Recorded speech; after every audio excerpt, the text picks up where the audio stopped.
Hoje nós vamos falar sobre um caso clínico da naturopatia científica, é um raciocínio clínico. Esse é o meu raciocínio. Lembre-se que os meus raciocínios estão sempre dentro das normas vigentes de todos os países que eu atendo, que são 23 países, ok? Vamos aqui. A naturopatia científica tem dessas coisas, a importância da anamnese, né?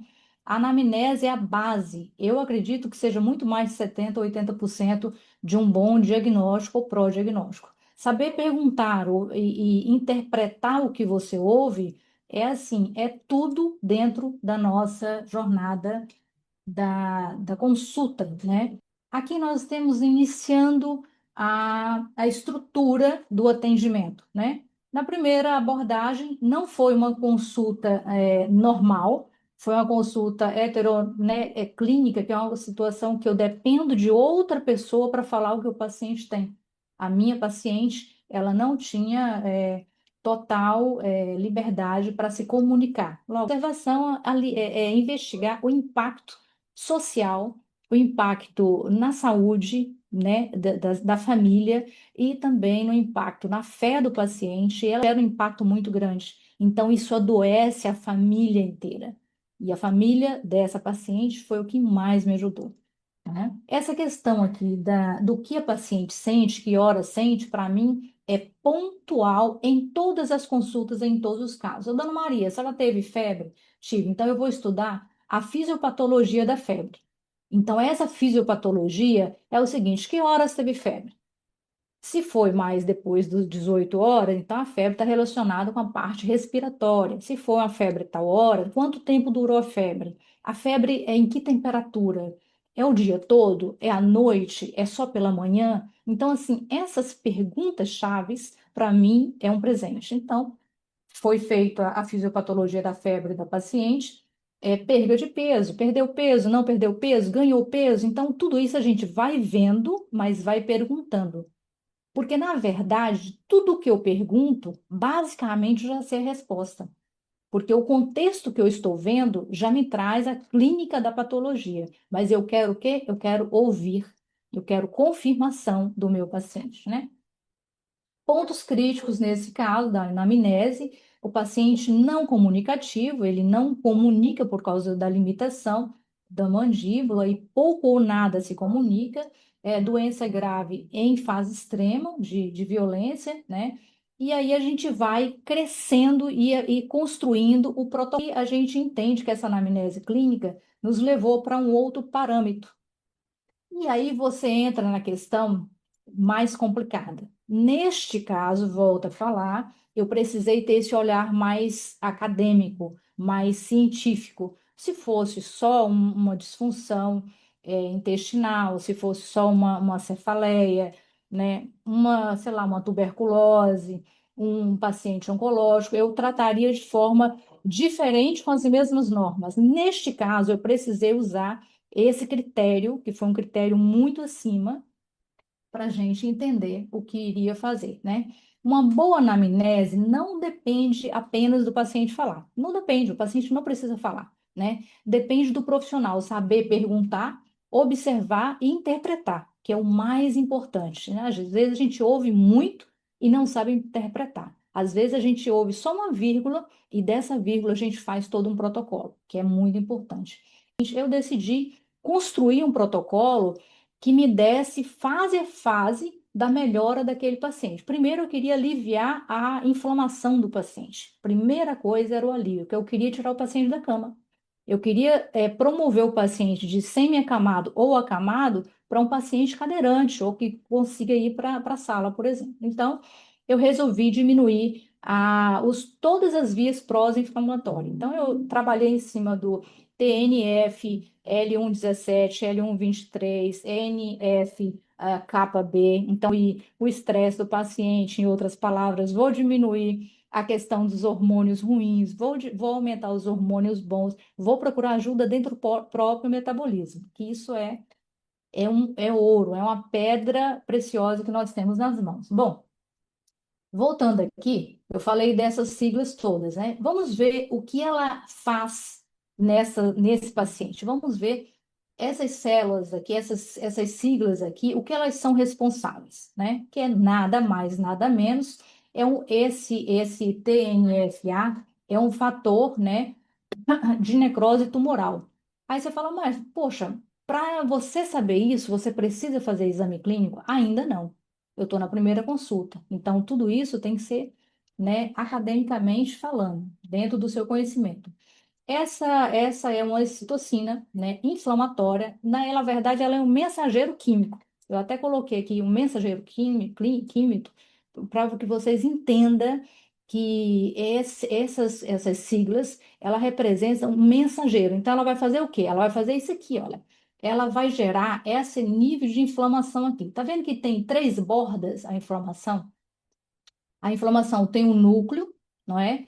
Tem o vulcão, que é tipo um vulcãozinho, tem a primeira borda e tem a segunda borda. São três bordas que essa inflamação gera. Então, ela ativa a inflamação, fica de um nível de gravidade elevado e ela vai ficar. Os resultados dessa fator tumoral, necrose tumoral, ela fica vermelha, na vermelhidão, com essa vermelhidão arrosada, avermelhada, bem vermelha, dores intensa no local, né? Destruição de tecido de tecidual, toda essa destruição é por causa desse fator aqui. E é tão importante que existem medicamentos para esse fator. Então, essa reatividade aqui na cutânea é exatamente essa ativação dessa citocina aqui. Então, eu precisava tirar o paciente desse quadro aqui. E pense que esse paciente está com 95% do corpo tomado de lesões inflamadas. Quero avisar que daqui para frente teremos fotos sensíveis e essas fotos não são as piores fotos do paciente, ok? As melhores vocês vão ver também, vão ter o privilégio de ver, mas essas fotos não são as piores fotos. Então, eu peguei essa questão.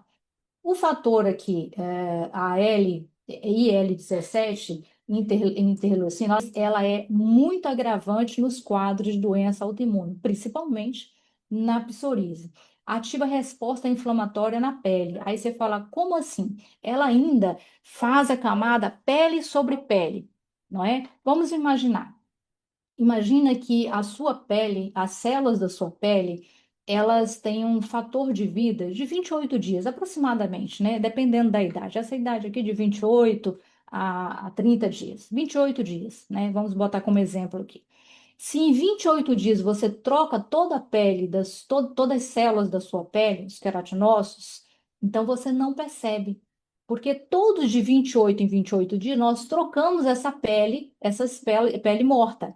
Só que esse paciente aqui, perceba que esse paciente aqui, ele tem crosta, ele tem pele sobre pele. Significa que essa L17 e L17 ela vai estar sobrecarregando. Ela nasce e morre com muita frequência. A gente não sabe ainda determinar de quanto em quanto tempo ela faz esse processo. Se o processo natural é de 28 dias, aproximadamente, essa questão de crosta sobre crosta, isso aqui não é crosta apenas. Ela é pele sobre pele. Então, isso aqui está totalmente ativado. Eu precisava fazer o quê? Silenciar, diminuir essa ativação dentro desse metabolismo. E a gente vai continuar. A outra sigla, que é o IL-23, interleucina, o 23 é fator incrível, assim, ele é que manda, ele é um dos mandantes. Bom, ele não está ali exatamente dentro da célula, mas ele é um dos mandantes. Ele é que vai fazer a questão de ligar e desligar as inflamações. Então, eu olhando para esta lesão, que já está bem melhor do que antes, eu consigo ver pele saudável aqui. No meio, né, desse desespero todo, eu consigo ver pele saudável aqui. Então, eu consigo ver esse rapazinho aqui desligando. Em algumas áreas já está desligada. Eu falo assim, perfeito. Só que esse paciente, tinha vários agravamentos. Primeiro, teve a contaminação cruzada, porque a contaminação cruzada aumenta muito o grau de violência dessas siglas, né? Que nós estamos dessas citocinas ou pró-citocinas. Então, esse paciente ele não podia fazer esse movimento de jogar os braços para frente, porque se ele fizesse esse movimento, acontecia isso, as costas dele abriam.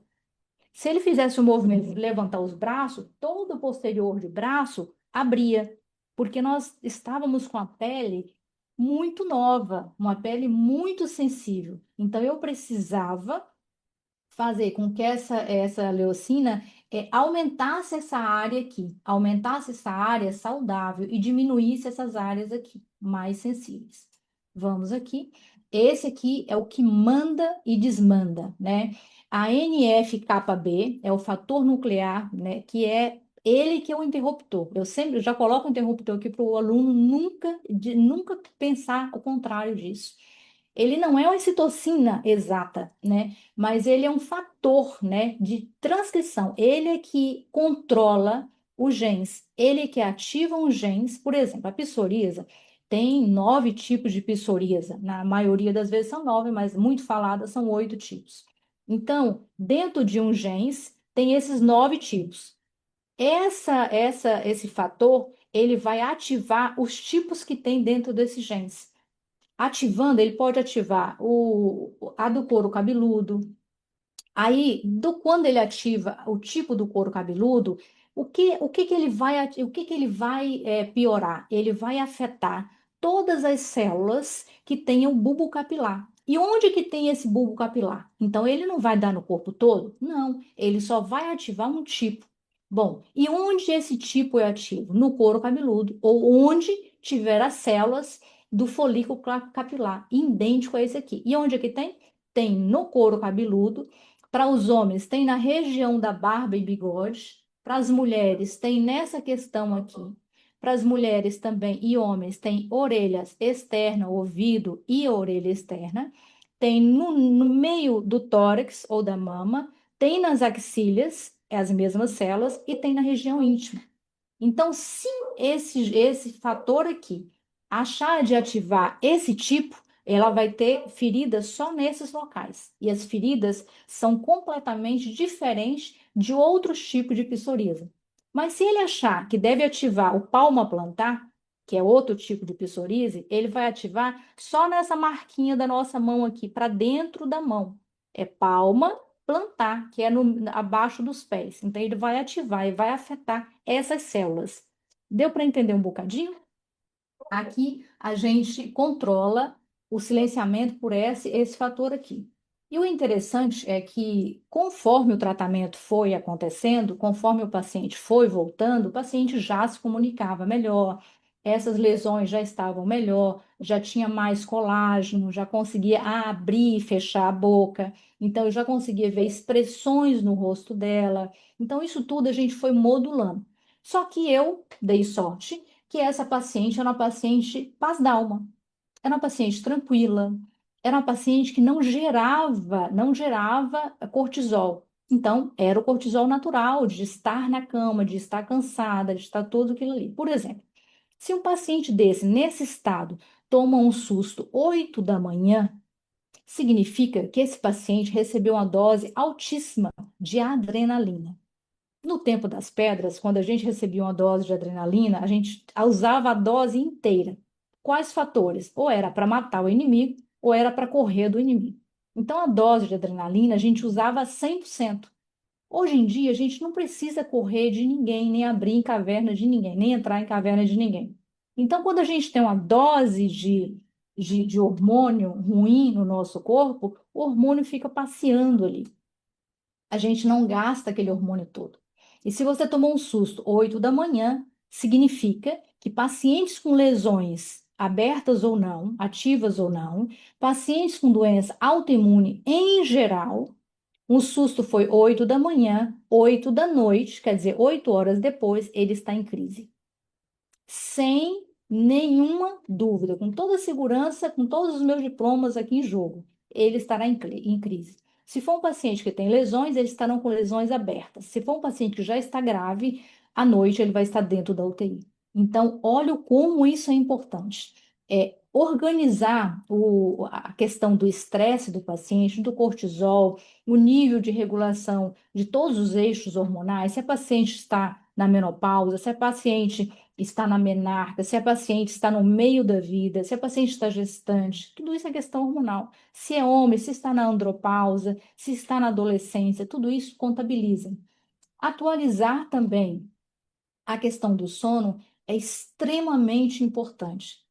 Todo o ciclo cartesiano do sono, ele vai nos ditar regras e regras muito importantes para esses pacientes de doença autoimune. Doutor, então, se for para pacientes extra, digamos, só uma enxaqueca, ou então só uma disfunção erétil, ou então só um problema muscular, seja qualquer patologia, seja qualquer sintoma, a questão dos hormônios precisam ser equilibrados, né? E o suporte hepático é fundamental.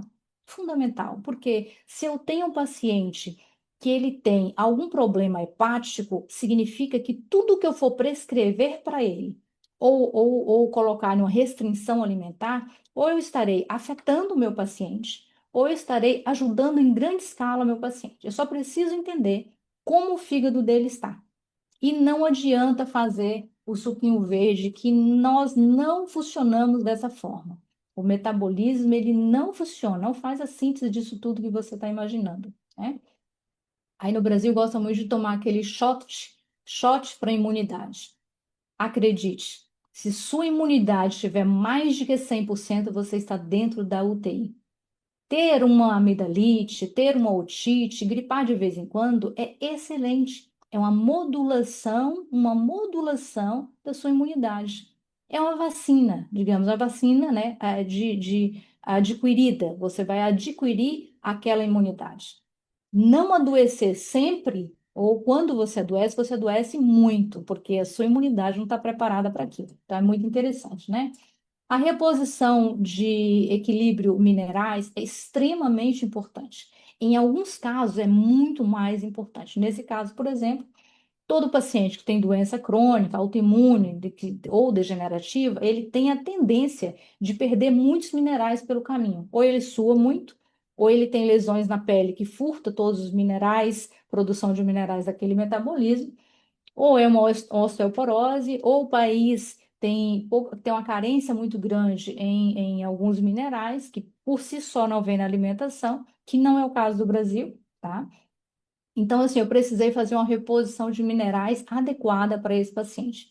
Também fiz a reestruturação, da barreira cutânea, com algumas intervenções que eu fiz. E fiz a hidratação sistêmica celular, que é uma hidratação, é um protocolo que eu tenho, que eu faço uma hidratação no paciente. Ele faz entre 10 a 14 dias e eu vejo resultados incríveis, incríveis assim. Porque eu preciso desse paciente com as células, todas as células, além de nutrida e hidratada. Porque é diferente você tomar água, beber água normal, sem nada, porque a água que você toma não hidrata. A água que você toma faz o seu organismo funcionar. Para você fazer uma hidratação celular, você teria que tomar aquela água com mais alguma coisa. É por isso que você toma água e faz xixi imediatamente. Porque o sistema de defesa do organismo entrou água no organismo, ele precisa ser expelida, né? Por isso nós temos a uretra no máximo do homem desse tamanho e a uretra da mulher pequenininha. Para entrou, saiu, não ficar líquido no organismo. Aqui nós vemos já nesse paciente uma série de mudanças. Olha o quanto de pele saudável, sem agressões nós temos aqui.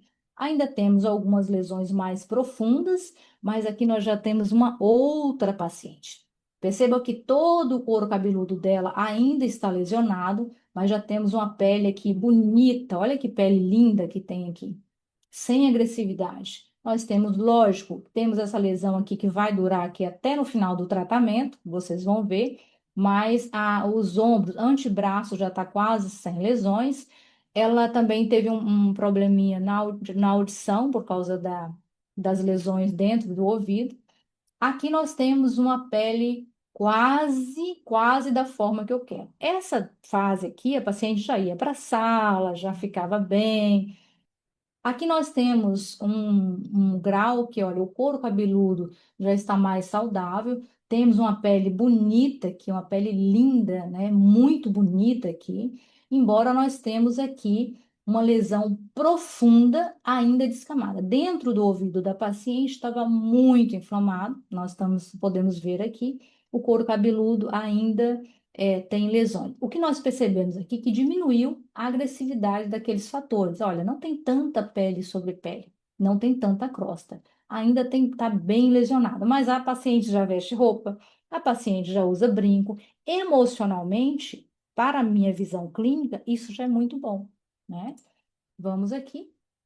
A paciente já está linda, já consigo ver a expressão do rosto dela. Ainda temos lesões profundas.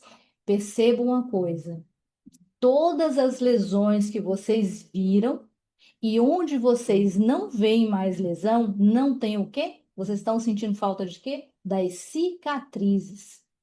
Sabe por que que vocês não veem cicatrizes? Porque não foi cicatrizada, foi silenciada, foi modulada. A diferença de cicatrizar é se você tivesse um corte aqui, ou se você tivesse caído de moto, existiria uma lesão. E essa lesão precisou cicatrizar, porque a lesão era na pele. Essa lesão é no sistema e se apresenta na pele. Então, doenças autoimunes, não se enganem. Doença autoimune, ela se apresenta na pele, mas ela não é doença de pele. Então, essa lesão aqui é sistêmica, é dentro. Então, eu precisei fazer modulação para poder fazer o quê? O silenciamento, a modulação.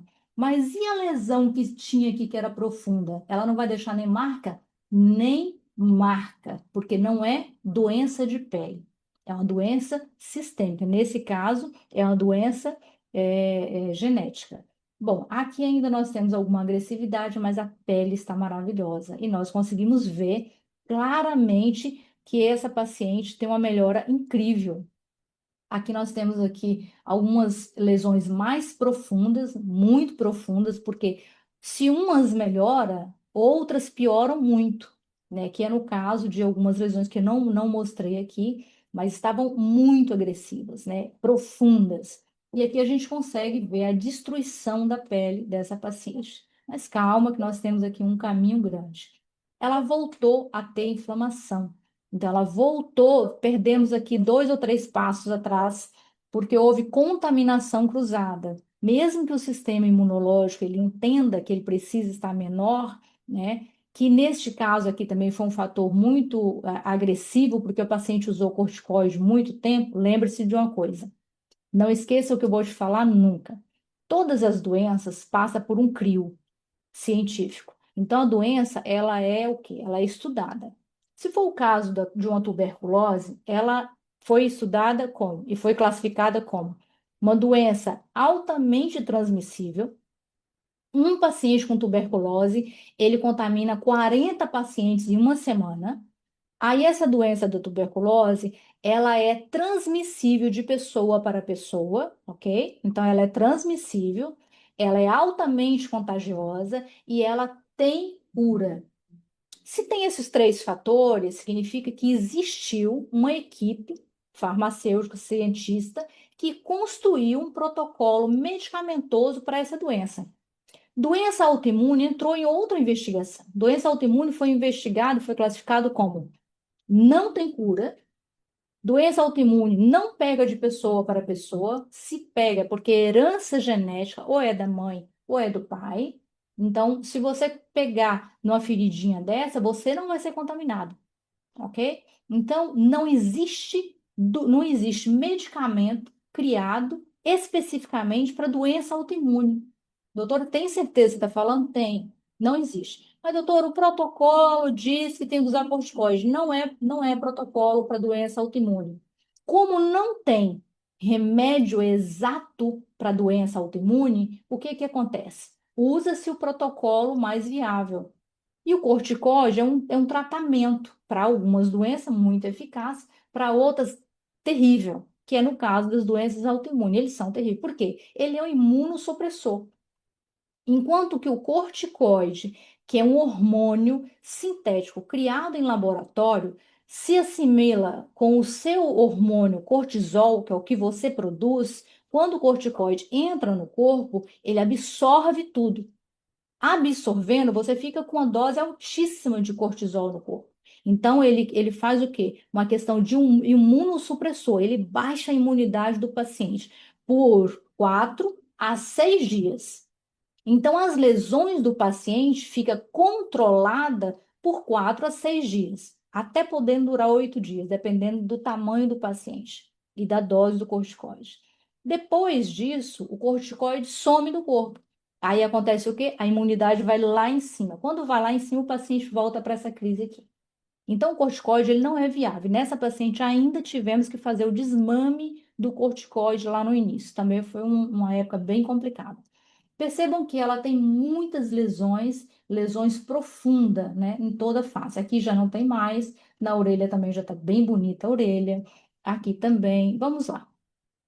Vamos prosseguir. Já faz a unha, olha, a paciente já tá bem, melhor emocionalmente. Aqui a lesão ainda continua. Nós mudamos aqui o padrão da lesão.